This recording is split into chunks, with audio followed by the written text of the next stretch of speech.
Majority को अब देखते हो कि हाँ भाई ये व्यक्ति भी आचार्य परेशान को सुनना है, ये भी आचार्य परेशान को सुनना है, तो भाई हाँ मेजोरिटी हाँ सेफ महसूस करना है जो है आचार्य परेशान को हम भी सुन लेंगे। आचार्य परेशान का नारा, हाँ भाई 10 आदमी है, 1 लाख भी भीड़ है, भीड़ में शामिल हो गए, सेफ अनुभव कर रहे हैं, सब हो रहे मजा आ गया। ये स्थिति है। जागो, आचार्य परेशान के प्रकोप से जागो वरना परेशान हो जाओगे। मित्रों नमस्कार, कैसे हैं आप सभी? Chanakya Tiwari this side. तो आज हम बात करेंगे हमारे आचार्य परेशान जी के बारे में। तो आप में से जो अधिकतर व्यक्ति अभी इस समय सुन रहे हैं, संभवतः वह आचार्य परेशान जी के परम भक्त हैं, तो उनको हल्की सी मिर्ची लग सकती है, लेकिन सत्य बोलना क्योंकि मेरा परम धर्म है, इसलिए मैं उससे वंचित नहीं रहूँगा। वो बात मैं एज इट इज कहूँगा जो मुझे लगती है आचार्य परेशान के संबंध में। तो आचार्य परेशान क्या है कि YouTube के ऊपर सबसे बड़ा हिपोक्रेट व्यक्ति है। मतलब जो ज्ञान वो देते हैं, जो ज्ञान वो जनता को दे रहे हैं, उसमें से 10% ज्ञान भी अगर वो अपने ऊपर लागू कर लें तो परम कल्याण हो जाए उनका। और ये जो चीजें हैं मैंने अलग अलग उनके व्याख्यानों से सुनी है, नोटिस करी हैं, देन ऑब्जर्व करी हैं, तब मैं आपके सामने अभी पेश भी करूंगा। एक व्याख्यान में उन्होंने बोला कि भाई ये जो आचार्य की जो पदवी है, जो आचार्य की कुर्सी है, ये हमारे अहंकार को इतनी प्रिय लगती है, इतनी पसंद है, लेकिन हमें उसमें बहना नहीं है, अपने अहंकार को पोषित नहीं करना आचार्य की कुर्सी पर बैठकर। जबकि सबसे ज्यादा अहंकार को पोषित वही कर रहे हैं आचार्य की कुर्सी बैठ के, आप लोगों को जलील कर करके। आचार्य की कुर्सी पे बैठ के उनका सिर्फ एक ही काम रहता है, आपको जलील करना। जो भी लोग आ रहे हैं उनको जलील करना कि तुम अपने ऊपर घृणा करो, घिन करो, जिस जिंदगी में तुम जी रहे हो वो नर्क जैसी जिंदगी तुम जी रहे हो, अपने ऊपर घृणा करो। ठीक है, जब तक तुम्हें एहसास नहीं होगा कि तुम नर्क में हो, ठीक है, शरीर से मत जुड़े रहो। ठीक है, शरीर तुम्हारा सबसे बड़ा शत्रु है। इस प्रकार से लोगों को जलील करना, और फिर जलील व्यक्ति अपने आप को असहारा महसूस करके शरण में आ जाता है आचार्य प्रशांत जी के। मित्रों, अगर कोई व्यक्ति अज्ञानी है और अपने आप को अज्ञानी स्वीकार भी करता हो तो उसका कल्याण संभव है। वो ज्ञान की तलाश में रहेगा, अपने कल्याण की तलाश में रहेगा। लेकिन जो व्यक्ति है अज्ञानी और अपने आप को बहुत महान ज्ञानी समझता हो, उसका कल्याण कदापि संभव नहीं। ठीक है, उनमें से ही एक नमूने हैं हमारे आचार्य परेशान जी। वो खुद इतने परेशान हैं जिसकी आपको मैं कल्पना नहीं कर सकता, और उस परेशानी जो उन पे आती है उसके सही कारण को जानने के लिए कभी भी वो तत्पर नहीं रहते। बस जो बनी बनाई उनके मन में फिक्स्ड धारणाएं हैं उन पर दृढ़ रहते हैं। ये एक व्याख्यान में स्वयं बोल रहे थे कि जो अर्ध शिक्षित लोग होते हैं ये बहुत घातक होते हैं। ठीक है, और जबकि वो स्वयं इतने अर्ध शिक्षित हैं, ठीक है, कि मतलब उन्हें वैज्ञानिकों को ही सर्वश्रेष्ठ मानते हैं। वो बोलते हैं कि भाई किसी भी क्षेत्र के जो विशेषज्ञ हैं आप उनसे आगे नहीं जा सकते। मतलब वो उन्हें ये नहीं पता कि भाई वो जो विशेषज्ञ वहां मौजूद है वो किस लिए बिठाया गया है, उसके बारे में उन्हें शायद नहीं पता, या पता है तो वो जानकारी आपको देना नहीं चाहते।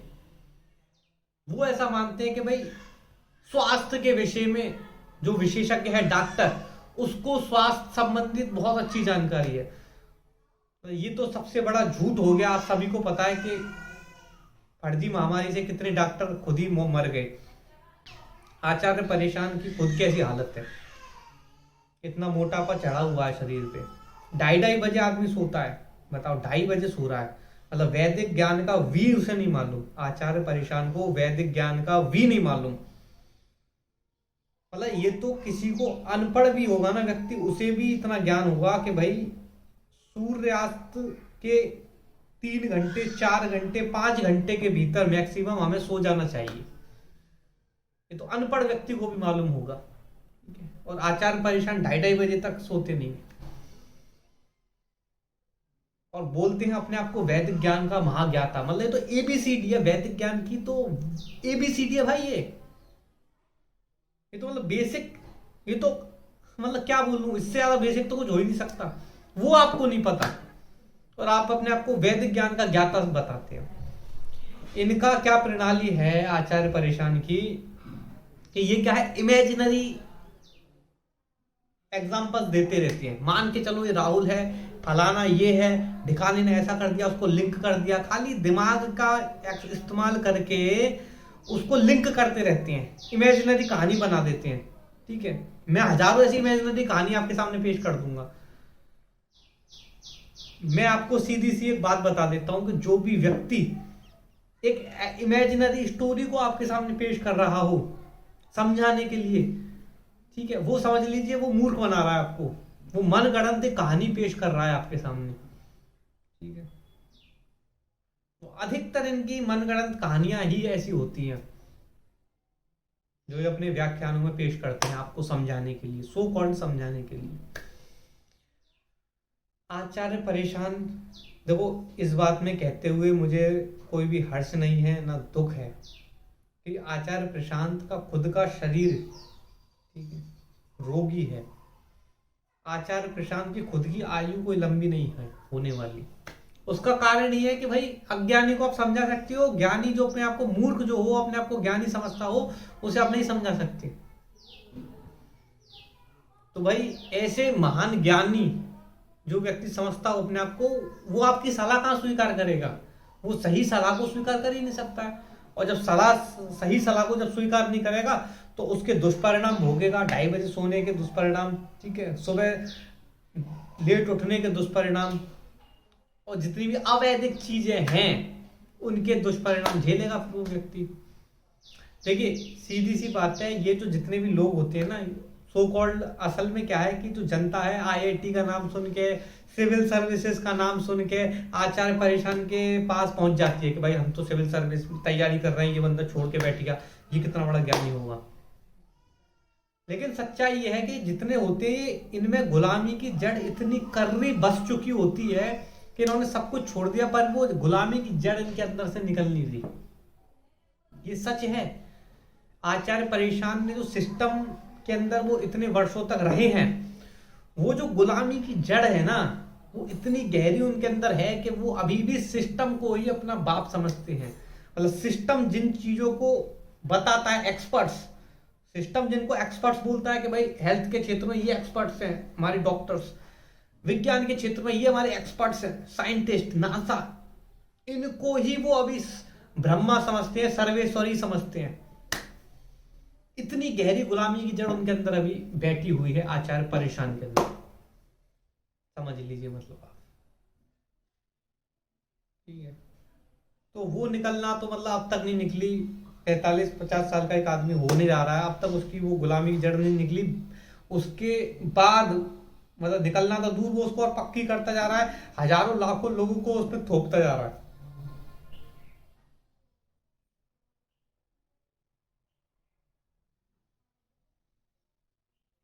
अपना फ्रस्ट्रेशन जो है ना, आचार्य परेशान क्या कर रहे हैं, अपना फ्रस्ट्रेशन आप लोगों के ऊपर निकाल रहे हैं, आप लोगों को जलील कर रहे हैं, आप लोगों को बता रहे हैं कि आप 2 कौड़ी के कीड़े हो, नाली के, आपकी कोई औकात नहीं है, आप कुछ करते नहीं हो, घर में पड़े रहते हो, कुछ नहीं करते, और कर भी रहे हो। मतलब एक तरफ से जलील कर रहे हैं कि जो आप बेरोजगार हो, कुछ घर में पड़े रहते हो, रोटी तोड़ रहे हो, कुछ नहीं कर रहे, और जो लोग कर रहे हैं नौकरी, आप लोग गुलामी कर रहे हो, आप लोग जो है क्या कहते हैं, बहुत जिल्लत भरी जिंदगी जी रहे हो। ठीक है, मतलब हर व्यक्ति को जलील करना एकमात्र कार्य उनका ये है। क्योंकि जलील आप होते हो, आप असहाय महसूस करते हो, प्रभु सही कह रहे हो, सत्य कह रहे हो, शरण शरण प्रभु, ये हाल है आपका। और मेजोरिटी को आप देखते हो कि हाँ भाई ये व्यक्ति भी आचार्य परेशान को सुनना है, ये भी आचार्य परेशान को सुनना है, तो भाई हाँ मेजोरिटी हाँ सेफ महसूस करना है जो है, आचार्य परेशान को हम भी सुन लेंगे। आचार्य परेशान का नारा, हाँ भाई 10 आदमी है, 1 लाख भी भीड़ है, भीड़ में शामिल हो गए, सेफ अनुभव कर रहे हैं, सब हुर्रे मजा आ गया, ये स्थिति है।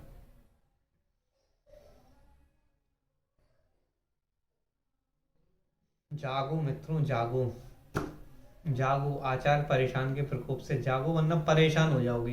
चलो मैं आपको एक चैलेंज दे रहा हूँ, छोड़ो मेरी बात मत मानो, मैं आपको चैलेंज दे रहा हूँ, जितना आपका मन करे तबीयत खुश कर लो, आचार्य परेशान को सुनो, 6 महीने, साल भर, 2 साल, 3 साल, तबीयत खुश करके आचार्य परेशान को सुनो, किसी की मत सुनो, आचार्य परेशान की सुनो। तब भी अतृप्त रहे अगर चेतना, तब मेरी बात को याद रखना कि चाणक्य तिवारी क्या बोला था। नमस्कार।